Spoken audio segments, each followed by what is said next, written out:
Hello and welcome to the Thursday, April 5th, 2012 Audit Committee meeting. Call the meeting to order. I need approval of the minutes from February 2nd, 2011. So moved, Rolfing. Second, Aguilar. We have a motion and a second. All those in favor say aye. Aye. Opposed? Very good, thank you. I think we want to start off right away then, Rich, right, with Yes. Ike Bailey audit results. Dean, I see Dean, he's here. Welcome. Good afternoon.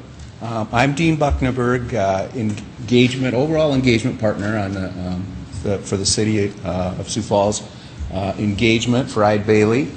And I have with me today, I'll introduce in just a minute, our audit partner, primarily involved with the audit.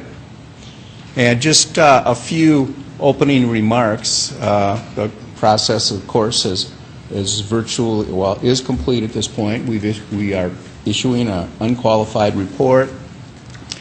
The audit includes the financial statements, and the CAFR include the Housing and Redevelopment Authority financial statements, and those statements are audited by other auditors. We refer to them in our audit report, but we, of course, don't express an opinion with regard to that portion of the financial statements.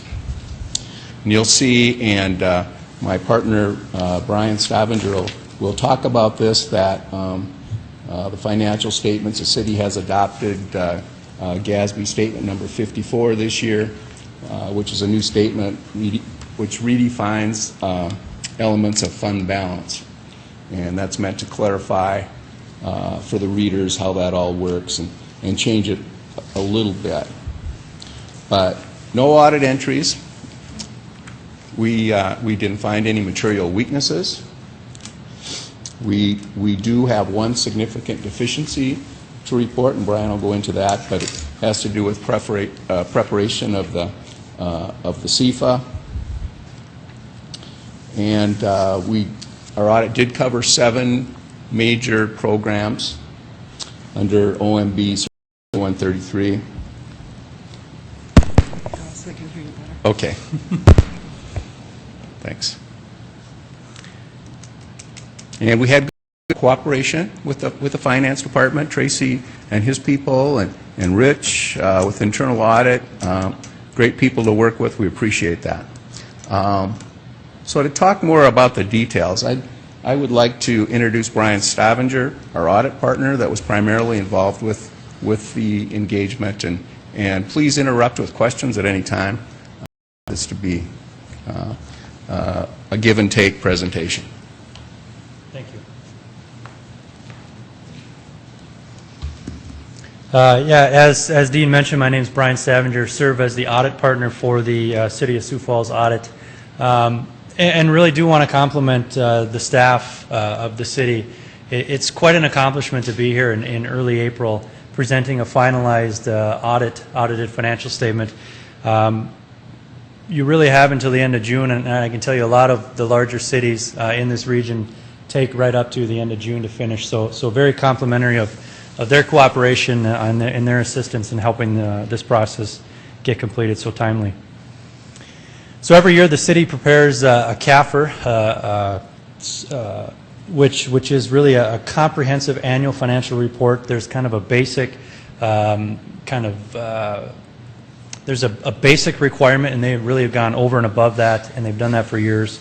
Receive a certificate every year from a national organization recognizing that they've met all the requirements, had all the disclosures and everything that's necessary, and so once again would expect to receive that for 2011. You know, I think GASB 54 is really one item that I wanted to cover in a little bit more detail that we probably haven't talked about in the past, and mainly because it's new.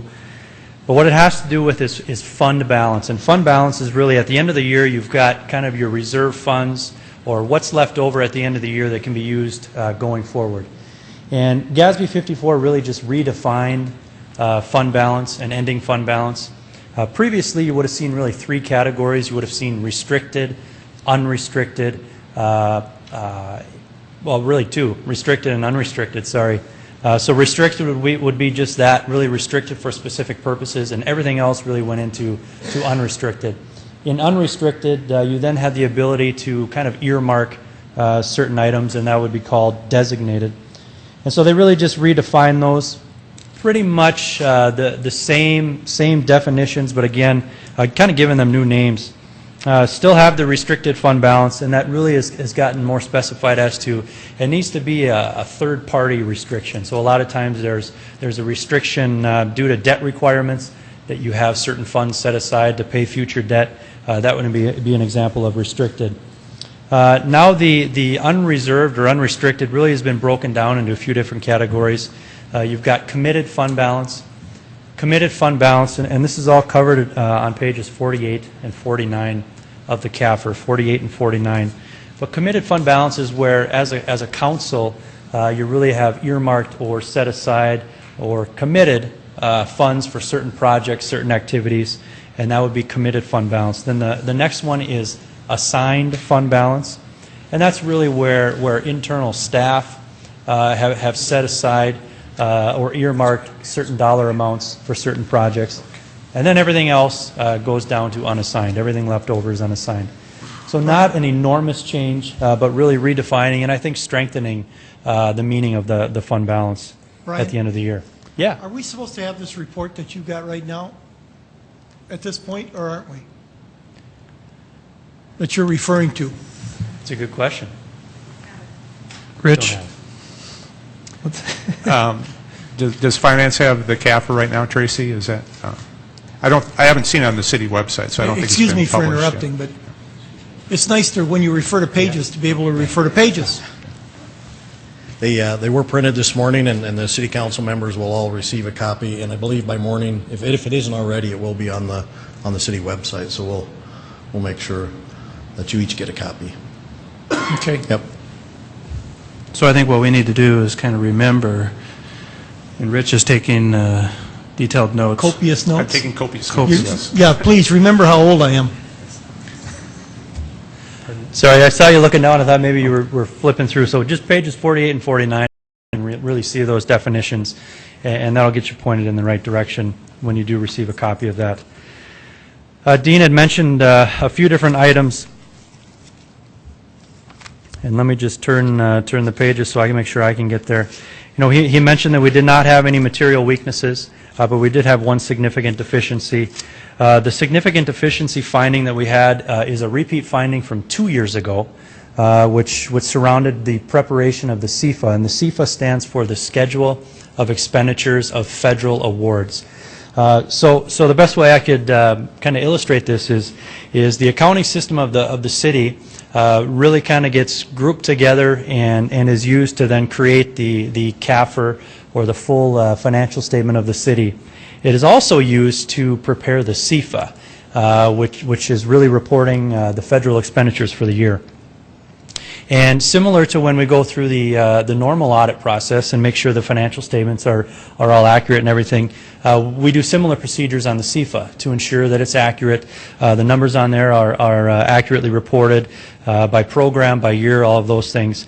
And this year, just similar to 2009, we had some findings or some discrepancies between what was in the accounting system and what was being reported in the CFA.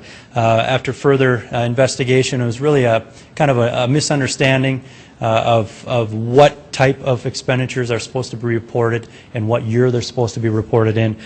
So really, the way that the city has already begun to address this, because in response to this finding, they have put in place a corrective action plan. They've already began towards the end of March. They had a training and education, which is really training and educating not the finance staff, but more of the program directors and the people who are more involved day to day with a lot of these federal programs, to help them understand exactly what is needed and what is required for that CFA. And then also fully implementing the grants management application as a part of the new financial management system, which was a similar corrective action plan 2 years ago. So still, once, really the goal is once that gets in place, it's really going to be a lot easier to get that CFA updated based on what is in that accounting software. So really proud and I guess happy to say that already this is being addressed so that hopefully by next year that'll be taken care of and we won't have any findings for next year. The 7 major programs which Dean talked about were required to test certain federal programs. There was about $12.1 million in federal expenditures in 2011, $12.1 million. Several programs, we tested 7 of those programs. When we do that testing, we're really testing a lot of detailed compliance testing, making sure that the dollars are being spent the way they're intended to be when awarded to the city. So, real happy to have no findings and no issues in regards to that real compliance-heavy type audit. And we also issue a separate letter to members of the City Council, also the Audit Committee, which we're required to submit. The things that are in there, we've already really talked about the implementation of GASB 54 and really what that's done to redefine the fund balances. Pointing out the significant estimates. Anytime you're preparing a financial statement, there's going to be some estimates that are made. The IBNR for health insurance claims is an estimate. The OPEB liabilities, other post-employment benefits liabilities is an estimate. And then the landfill post-closure costs are an estimate. So really just to make you aware of, as you're reading through the CAFR, to be aware that there are some significant estimates that are contained in there. Everything else in that letter really is just required communication, nothing out of the ordinary, but also pointing out we did have no audit adjustments, which is really a good thing for a city of this size and the amount of transactions that go through and the amount of activity that's going on. For us to come in and not have to propose any audit adjustments is really a good sign. And ultimately it's a good sign that the monthly reporting, the weekly reporting, the daily reporting, reports you're getting throughout the year really can be reliable, because once we review them, we're not having any adjustments. So that's really what that means. I think at this time, any final questions on anything we discussed, maybe anything we didn't discuss, we'll take those now. I had a question. The fund balance, we still use the term restricted. That's still applicable. As far as the other side of that, we have committed, we have assigned, and then what's the other third one? Would that be undesignated or Unassigned. Unassigned? Okay, And, so there's 3 categories. You have the restricted, which is a third-party restriction, Yep. such as a bond or something. Yep. And then the money that's left over is either committed, assigned, or unassigned, right? Okay. And there's also another one called non-spendable, and that one's a little confusing, but really it's for any asset that you have that's really not spendable. The best example is inventory. That's an asset of the city. However, it's really not in any format where you're going to be able to spend it. And so that exact amount that sits in inventory is titled or non-spendable, so that you don't go out and spend something that you really don't have. Yep, but those other items, Okay. yep.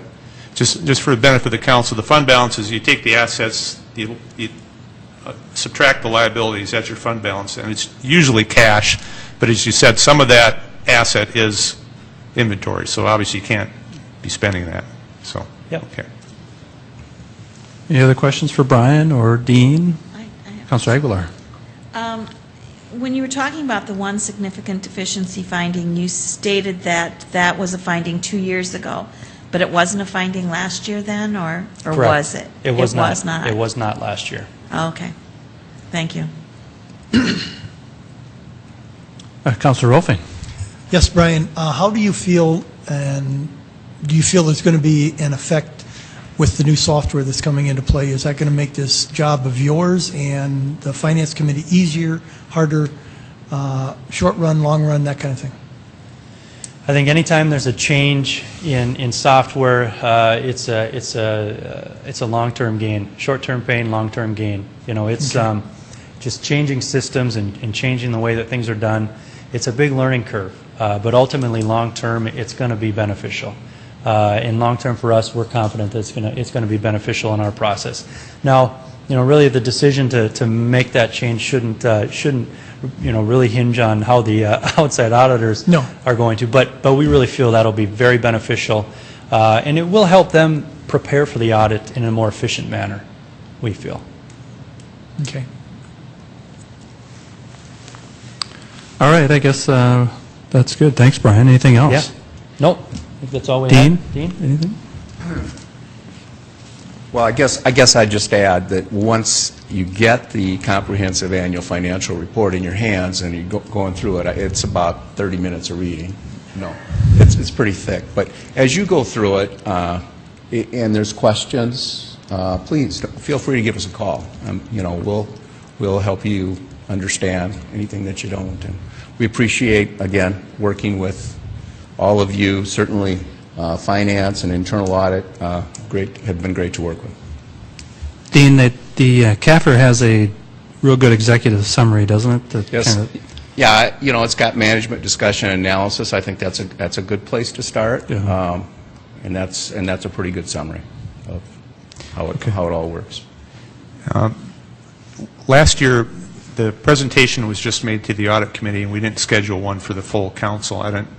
Is it the desire of the audit committee is this sufficient, or do we need to schedule? I think an update, when you give another update to the full council, you could make reference to it. Just my recommendation, because there's nothing really wrong. Okay, so next time I present a report, I could just mention. I think so. Yeah. So in other words, we don't have to have Ide Bailey make a formal presentation to the full council. Is that correct? Probably not. Maybe the Okay. first thing we could do is see the report ourselves, and then Yeah, review the report. if we need to, we'll call them back. Yeah. Okay, thanks, Dean. Thank you. And Tracy, any comments you want to add to the process? Well, I just make sure I wanted to acknowledge that it sounds like you guys are doing a good job over there, and the cooperation seems to work well. I don't remember any days or times when the reports came in so late and the city was doing a real lousy job, but I'll take the advice from Dean and Brian that we're well ahead of the curve, and I think that shines well on the finance department. So thank you for doing a good job. All right, I do have a special request for a change in the agenda. I'm wondering if the rest of the committee feels okay with moving a special project request from Councilor Member Karski next. Any objections to that? A little shakiness maybe by Rolfing, but yes. Okay, then Dean. Councilor Karski, come on up. Thank you. Not that I don't enjoy listening to audit reports, but I do have a few things I got to get to, so I appreciate you letting me come up here early. I promise I wouldn't take long, but I feel it is important for you to have a brief history on what or why we're at the point where we're at. About 8 years ago, Wayne Township contracted with Sioux Falls Fire Rescue to have all their emergency and fire services performed by Sioux Falls Fire Rescue, for which Wayne Township owes Sioux Falls Fire Rescue a fee. A couple years ago, there was kind of a change on both sides, Sioux Falls and Wayne Township, where new people kind of came into that were administering the contract. And the Wayne Township supervisor had requested that funds that were coming from the state for two things: the property tax, their share of the property tax, and for the insurance premium tax refund for the people that live out there, that money be routed through the township so they could pay the city instead of the money going straight to the city. Between Pat Warren with the Sioux Falls Fire Department and Pat Doyle with Wayne Township, there's disagreement onto what the money it paid for in 2011, paid by Wayne Township in 2011, if that goes for 2011 as the city is contending, or if it goes to 2012 as the township is contending. So we have a balance of somewhere between $20,000 and $50,000 that there's disagreement on as to what year this money should be applied to on the contract. I got involved because I know the Wayne Township supervisor. He came to me and he felt he needed somebody to help this to be brought to the attention so that it could be addressed, because he didn't feel like he was being listened to. I got all the parties to sit down at the table, and they agreed that if we had our auditor review it, they would go with the findings of our auditor. So need a little bit of resource time from our auditing department to make this happen. Any questions of Councilor Karski? Councilor Rothman, did you, no comment? Okay.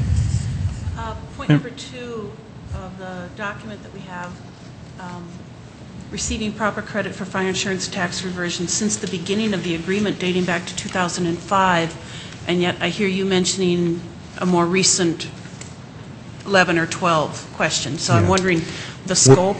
Yeah, that, I got that information from Warren at Fire Rescue in an email. So I haven't talked to Mr. Doyle, he's the Wayne Township person, so I'm not, certainly we want to look at the current dispute. And it probably would mean going back to the beginning. Yeah, I'm guessing the same methodology has been used every year to figure this, so if it's wrong in one year, then it perhaps every year, potentially. Yeah. And basically, we're either a year behind or we're a year ahead, and that's what they want to know. Yeah. Any other questions about the merits or the, I would move approval of the use of that time. Second, Oppegard. okay, we have a motion to approve and a second. Any other comments or questions about that item? Just add, Rich, you're okay, you've got the time? We can make time. I don't think this should take a ton of time. I think we can get going on it right away, and hopefully by next audit committee, I hope, have some sort of report, so. The money was due to the city back in January, so the fire department's, needs it for their budget process too, so they're hoping that we can get it done relatively quickly, so. Okay, then, very good. Thank you. We have a motion and a second. All those in favor, say aye. Aye. Opposed? Very good. We'll add that to the 2012 audit plan and address as time allows. All right, very good. Then we'll get back right to the regular agenda and to review the audit report from the Poet landfill gas contract. Rich?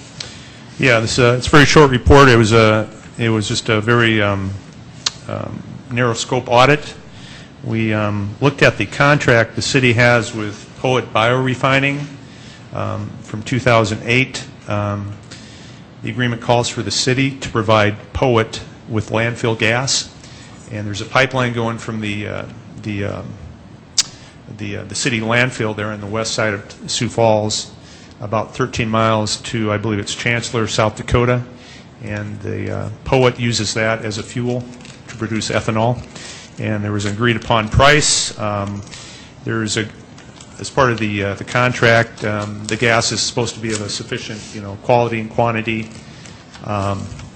And we just simply reviewed the contract to see if the city is doing what the city is supposed to be doing, and that Poet is doing what they're supposed to be doing. We found no problems. Poet was pleased with the quality and the amount of the gas provided. The communication with the landfill was excellent.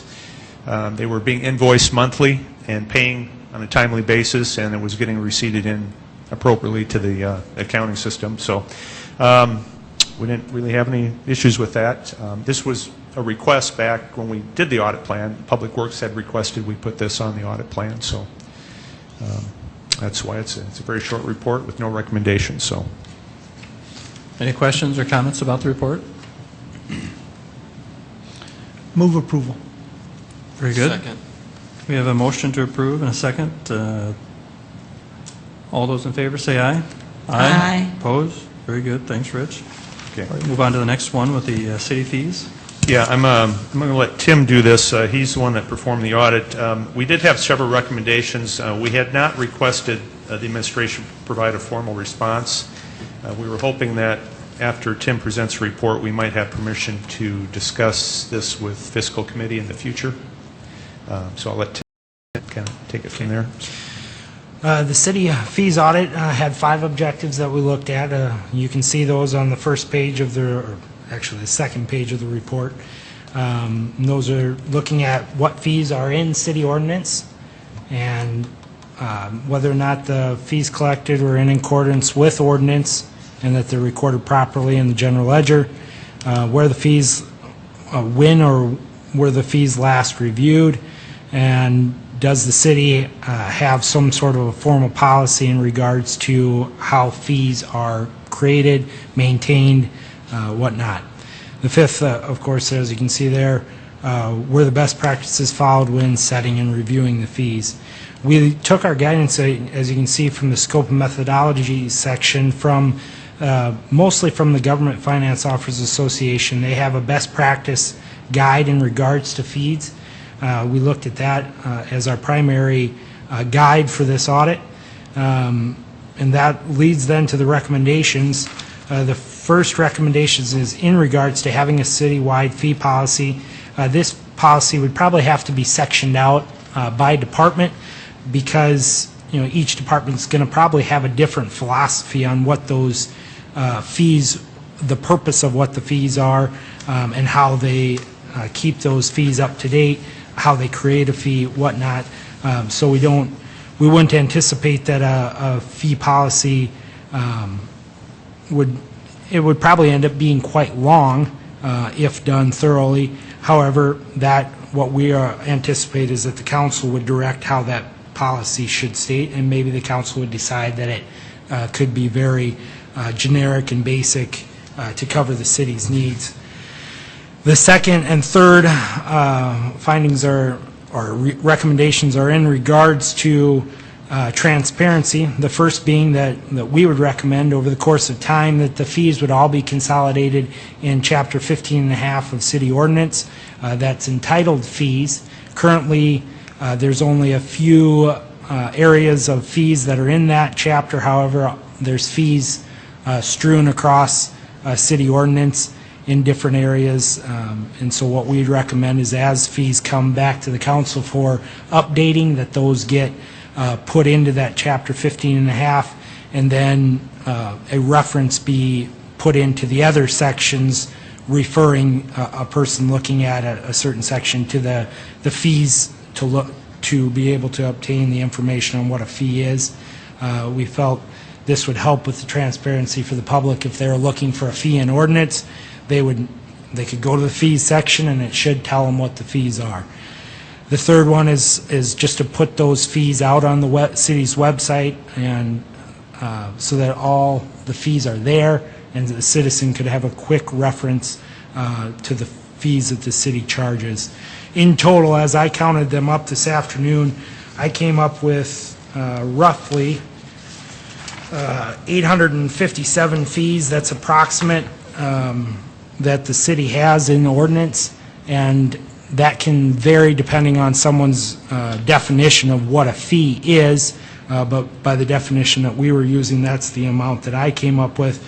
So as you can see, there's quite a few fees out there, and differing ones at that. So as part of the policy, that would be a part of the discussion as well, is do we have too many fees? Do we have fees that could go away?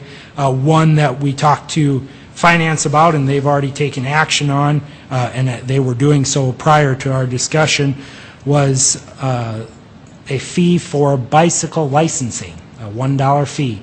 The full council will be seeing that coming forward here in the next days ahead. That was one that to us made no sense. Why do we have a $1 fee for bicycle registration that probably doesn't get used very often?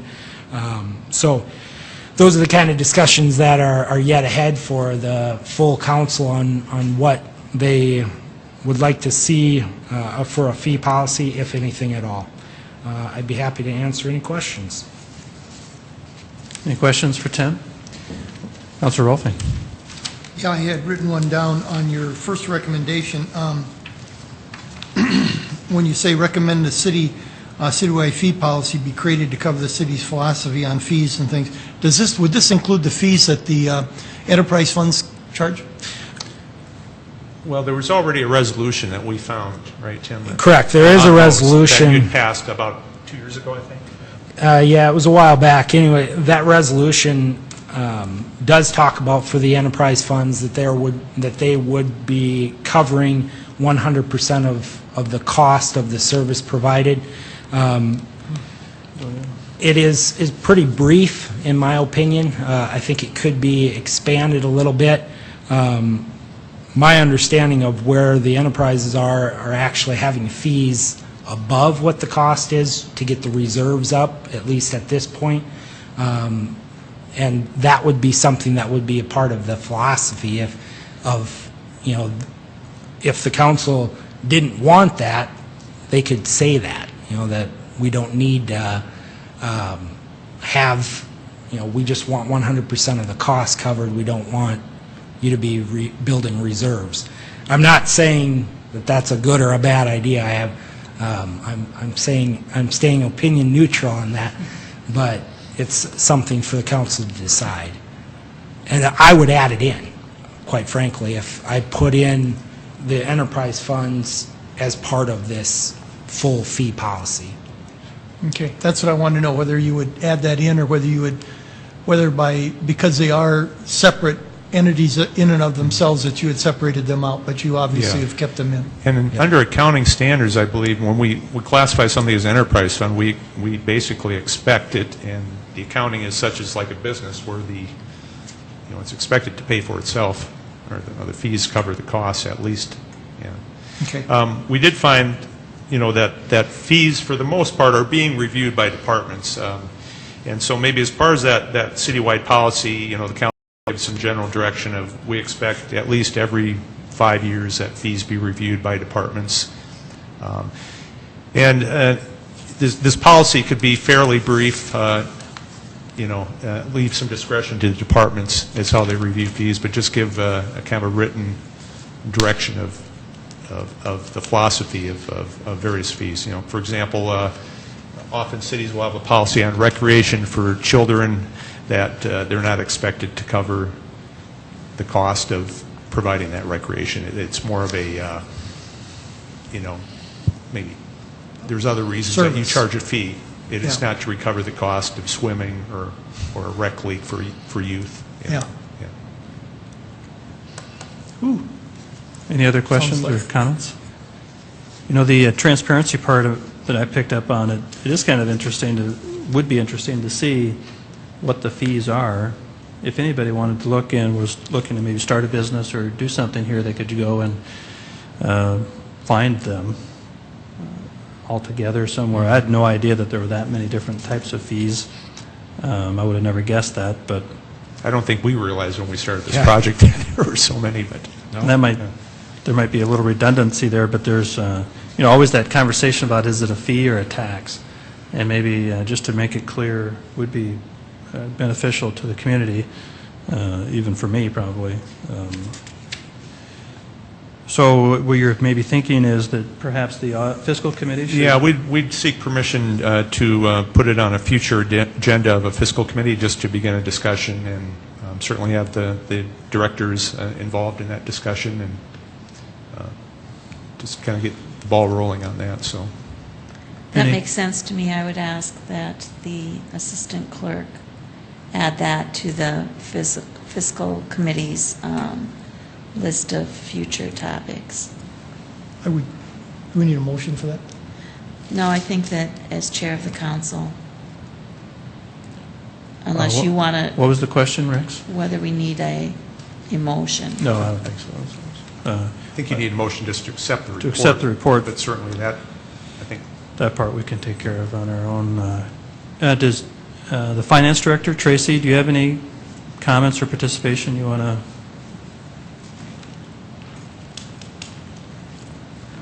I really don't have a lot to add. We did, Tom Huber and I did meet with Tim and Rich and talked about it, and I think the concept is certainly sound to establish a policy or some sort of a guiding principle in terms of setting fees. I think that would be beneficial in the future as departments establish their budgets and bring fees forward. They have some idea of what the expectation is in terms of how much support fees are supposed to provide to various services. So we certainly support that concept. All right, so that only adds credence to the fiscal committee. Thank you, Tracy. Any motions to approve? I move to approve the report. Second. All right, we have a motion to approve, and it's seconded to accept the citywide fee audit report. All those in favor say aye. Aye. Opposed? Very good, thanks, Tim. We'll move on to the next audit report for the contract agreement monitoring. Yeah, this is the second report we've done at this. We were past to do this about twice a year. We gave one, I think, in August of last year, so it's been about 6 months. We have found that the contract and agreement monitoring is improved. I'm the person in finance that kind of, has the checklist, and she meets regularly with others in the city. For example, a city attorney and other contract monitors, and they do keep a shared folder on the intranet so they can exchange the documents and electronically. In their checklist, they've set up when reports are due and has the insurance certificate's been submitted and that sort of thing. So that looks like it's much improved. For the most part, we concentrated, I think, on the top 6 contracts for public facilities. And for the viewing public, it's basically assets that are owned by the city but are not managed by city employees, such as the Washington Pavilion or the zoo or the transit system. And so basically we have multi-year agreements to manage these facilities on behalf of the city with either a nonprofit group such as Washington Pavilion Management or the Zoological Society, or a for-profit group such as SMG or Global Spectrum. And we didn't really have any issues. One thing I noticed that the pavilion contract is still, it's kind of on a, I think back on December 7th, the agreement was extended until a new management contract is agreed upon by both parties. Is that correct, Councilor Aguilar? Yes. Even though basically the agreement had expired, but we're kind of on a month-to-month basis, so to speak. Right, I think they're still working out the agreement. Yes. The other ones, you'll notice that I think the council's aware that the arena and the convention center are set to expire this year, and that was done on purpose because when we have the new event center, we'll want just one management agreement for those facilities. We don't want to have 3 separate management companies or 3 separate agreements. So that was coordination there on the ending dates of those agreements. And with the zoo, we have a brand new agreement that was just entered into starting on January 1st. And the same way with the golf was just extended another 4 years, our golf management agreement. So if there's any questions, I'd be happy to try and answer those. Otherwise, I'd seek your approval on that. Rich, so we're going to do this twice a year? Is I that, plan to, unless the council feels or the committee says once is enough. I think when we kind of agreed, well, we'll do this every 6 months, and then if that's too much, we can just do it every once a year. I'd prefer to just to do it once a year if I could, but. well, I'm just glad that we've started it, I think, more than anything. But if you're comfortable with that and the committee is, we'll keep doing it as you've got planned. Any questions or comments, concerns, motions? Excuse me. I do Counselor have Rothman. one concern. Did you have any conversation with the pavilion people and Darren Smith about when the new contract was going to be coming on that? I did not have any conversations with the management over there, but. Nothing with Darren or anything either on the other administration? Remember, they've extended the... They've extended, and you are going to get, I believe you're getting a briefing on next week, I believe. It's on the schedule. A briefing is scheduled for 4/16/12. The city council is. I think Okay. that's at an informational, so that would be a week from Monday. Right. I would imagine Darren Smith would be there, and then the director from the pavilion. Larry So- Toll will be there, too. Yeah, Okay, good. so a week from Monday, you'll have. I hadn't read that far ahead Yeah, yet. yeah. I'd looked that up on the schedule. I saw that that was on the Okay, briefing. thank you. Okay. Any motions? Move approval, Apagard. Second, Aguilar. We have a motion to approve, and it's been seconded. All those in favor say aye. Aye. Opposed? Thank you very much. Good job. We'll next move on to the records retention policy. Yeah, we had mentioned this at our last meeting, and I had I drafted a policy. We're at the point now, we've been going on 6 years now as a department, so we're getting quite a bit of work papers and reports and whatnot. I talked to the legislative audit folks up in Pierre and asked them how long you keep your work papers, and they said, well, we keep them about 5 years. There was nothing in the South Dakota, the state record management policy manual about internal audit reports. So I think we're unique in South Dakota that way. So based upon what legislative audit said, I came up with basically a 5-year retention schedule for the working papers, the audit reports, the fraud, waste, and abuse hotline reports that come in. And then the other things that we generate, such as audit committee minutes, those are already covered under state record retention manual, the guidelines.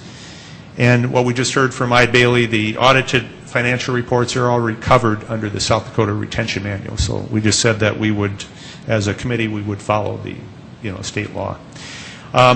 I sent this policy to Denise Tucker in City Clerk's office. She's a retention person for the city. The City Clerk office is the record retention officer or office of the city. So, and she passed it on to Pierre up to the state archivist, and they said it looks fine to them. So I would just seek your approval of that. So. Any questions or comments, concerns?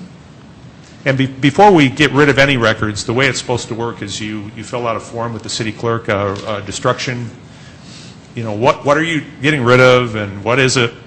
And then you give that to the city clerk, and before you get rid of anything, and then they have a record of what was destroyed, and that you obviously want to check with the city attorney's office, make sure there isn't some pending lawsuit or something that would necessitate those records. So you just don't go, run them through the shredder.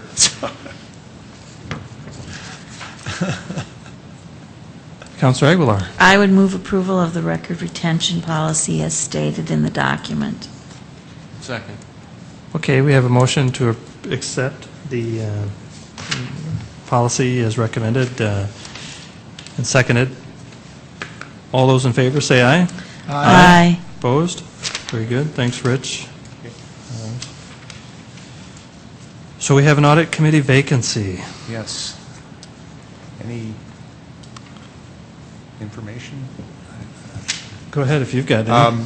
I noticed what the mayor does, and it comes out about at least once a week, is they have probably 40, 50 boards or commissions that the mayor is responsible for. And when they have a position open, they simply send out an email or press release saying, hey, we have a vacancy on this board, or we have 2 vacancies. In that case, contact the mayor's office if you're interested. I don't know if the council, we don't have a lot of this situation happen. Do we send a press release? Do we send an email out? I don't know who you send the email out to, but, we have an open position, so. Doesn't it come out first, excuse me, Yes, Councilor Aguilar. doesn't it first come out for city users so that if there were any suggestions, and then it goes out as a press release? I think, I don't know what the process is specifically. Well, I think that members of the city clerk's office would know that process maybe, or else we could contact Julie from the mayor's office. I think if we did get some help and put together just a press release that states the basics of what, and Rich could help with that too, and release it to the media group like the administration does. Like would they be do, just fine. right, so that we get it, so that all of the city Yes. users, because there may be staff within the administration that also might have some recommendations. I think what happens is it actually goes over to media services, and then they handle it. Council has done it all on their own internally, but I think we could still send it over and have media services do it for us. So I think we can raise the awareness about the vacancy, for sure. Okay, so we'll do that. Okay. Okay. Take that for action? Yes. So you'll help make sure that gets done? Yes. Will you? Okay. All right, then we've got a travel request from our lead internal auditor. Yes, you should have a little, just a summary of the estimated costs there. This is the ALGA, National Conference. ALGA is the Association of Local Government Auditors, of which I'm a member. I've been to several in the past years. This year it's in Tempe, Arizona. Estimated expenses are about $1,530. We had in our budget $1,750, so we would be about 200 under the estimated, from what we budgeted. So this would be on May 6th through the 9th, provide about 19 hours of continuing education to me. In the past, I found these extremely valuable. I always learn a lot. I always get to meet other people that do what I do, which is always hard here in South Dakota because I'm the only, local government auditor. But I get to meet people from all over North America, and you can see the topics there that are scheduled. So I guess I'm just asking permission. Any questions or concerns about the trip? No, Councilor no Ruffin? concerns. I'm just wondering, what does Tim get to do for Well, that? we're doing a seminar a week from today here in Sioux Falls Okay. for 8 hours. I don't know if Tim is crazy about traveling at this point in his life, but he has traveled. He went to San Antonio about 3 years ago, I think, for 2 days. Just want to make sure that he keeps his We have- credits up and things too. Yeah, so we that- have a week from today, we have an 8-hour seminar here in Sioux Falls on best practices in internal Good. auditing. So. Good. Councilor Aguilar? So we do have enough money budgeted each Yes. year that Yes, we all do. staff members will have continuing education. Yes. Good. Okay. I know I'm required to have 40 hours a year. Tim doesn't have a specific hour requirement, but we try to make sure that, under auditing standards, they said you should, continue to learn new stuff. So we go to the monthly chapter meetings of the internal auditors. That's an hour lunch meeting. And then we try to go to the spring seminar. And then we've done webinars also where we can sign on. Tim usually is the IT guy for us, and he gets us set up, and we go in our conference room, and we can have like a live webinar for a couple hours where auditors will talk about an audit report that they did. That's a good way of getting some training too. So. And when you come back from your trips, you discuss what you've learned? With Yeah, and we get some good ideas. So. And generally update the audit committee, too, as a summary of what he'd learned in his trip, so Good. Yeah. what gets shared. So we need to approve that officially as a group. Yeah, and then I would have to have, if that's approved, I have a travel request that the council chair would sign. Very good. We the have travel a request. council chair here. We can do that. All right, then I take a motion to approve those, or that request. If there's. So moved. Second. We have a motion and a sec. It's been seconded. All those in favor say aye. Aye. Opposed? Very good, Rich. Thank you. Move on to open discussion. Any other items that anybody feels needs to be covered? Ms. Councilor Aguilar. Did you want to remark upon the email that we received today about the posting of the other auditor position? I've been away from my, so Okay. go ahead if you would. It will be in this Sunday's paper. It'll be Rich- open for 2 weeks. Yeah, it'll be in the Sunday's paper. It'll be closed on 2 weeks later. This is for the open position. Jeff Weber had retired last year. And then we also send an email out to our internal auditors group here in the region. And HR will send a email to the Municipal League so that they can put it out to the Municipal League too. So hopefully kind of cast the net a little bit wider than just putting it in the paper or on the city website. So. Very good. And then the interview process will be you and... Jane from HR, and then if you'd like, we can schedule maybe the top 2 candidates for the chair and the council chair. If you want, we could do that too. We could. Or anybody else who would like to be a part of that. Council members are, well, we'll do our best, but it'd be real nice to have somebody with audit experience. I guess you would be there. I would be there. Yes. But anybody from the committee who might have an interest in doing it would be welcome.